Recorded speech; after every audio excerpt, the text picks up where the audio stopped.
পথে যেতে যেতে কুয়াশা দেয় পথ ঢেকে, চারিদিক আবছা, মনে জাগে শঙ্কা, এই বুঝি পথ হারাই।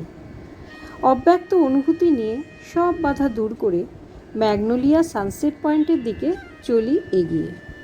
এই ম্যাগনোলিয়া সানসেট পয়েন্ট হলো নেতারহাটের খুব সুন্দর একটা জায়গা, যেখান থেকে অস্তমিত সূর্যের অপরূপ দৃশ্য পর্যটকদের মনে অমোঘ চিহ্ন রেখে যায়। সেই সঙ্গে এক প্রেমিক যুগলের হৃদয় বিদারক অপূর্ণ প্রেমের ও আত্মবলিদানের মর্মান্তিক কাহিনী লোকমুখে ঘুরে বেড়ায়। ঝাড়খণ্ডের লাতেহার জেলার নেতারহাট মালভূমিতে অবস্থিত ম্যাগনোলিয়া সানসেট পয়েন্ট, যা কয়েক দশক ধরে পর্যটকদের মুগ্ধ করেছে। এই পয়েন্টের উৎস ব্রিটিশ ঔপনিবেশিক আমলে খুঁজে পাওয়া যায়।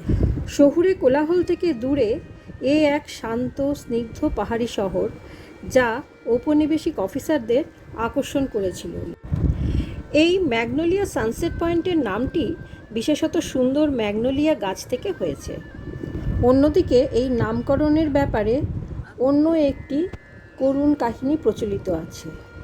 কথিত আছে, নেতারহাটের নাতিশীতোষ্ণ জলবায়ু ও মনোরম ল্যান্ডস্কেপের আকর্ষণে এক ব্রিটিশ অফিসার তার পরিবার নিয়ে এই নেতারহাটে এসে বসবাস শুরু করেছিলেন।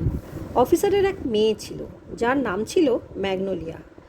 ম্যাগনোলিয়া ঘোড়ায় চড়তে, জঙ্গলে ঘুরে বেড়াতে ভালোবাসত।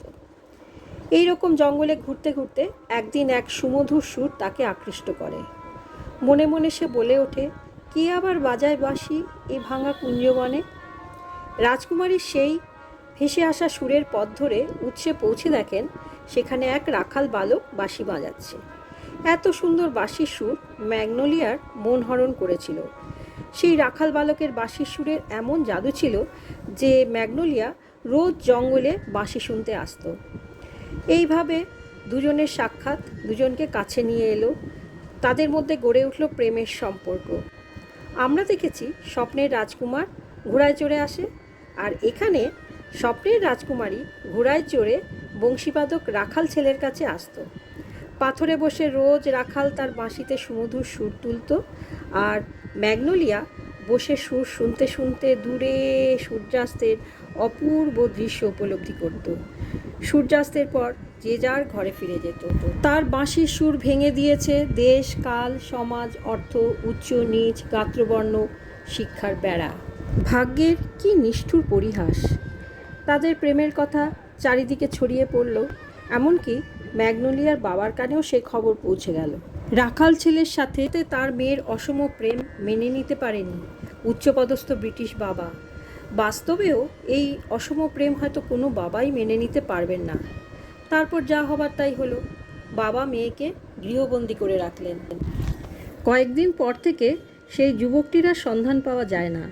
ম্যাগনোলিয়া দিনের পর দিন অপেক্ষা করে তার প্রেমিকের জন্য। অপেক্ষার অবসান হয় যুবকটির ক্ষতবিক্ষত দেহ উদ্ধারের পর। সবার কাছে জলের মতো পরিষ্কার হয়ে যায় ব্যাপারটি।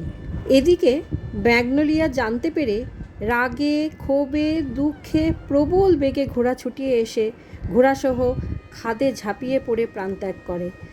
বাস্তবে ম্যাগনোলিয়ার প্রেম অপূর্ণ থাকলেও সেই মর্মান্তিক প্রেম কাহিনী আজও অমর হয়ে আছে তাদের প্রতিকৃতিতে, বাদ যায়নি ঘোড়ার প্রতিকৃতিও।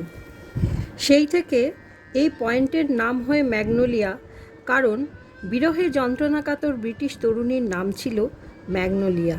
আজও ম্যাগনোলিয়াতে সূর্য যখন অস্ত যায়, তখন একটি সর্বনাশা প্রেমের গল্প অন্ধকার হতে থাকা পাহাড়ের মধ্য থেকে যেন উঠে আসে।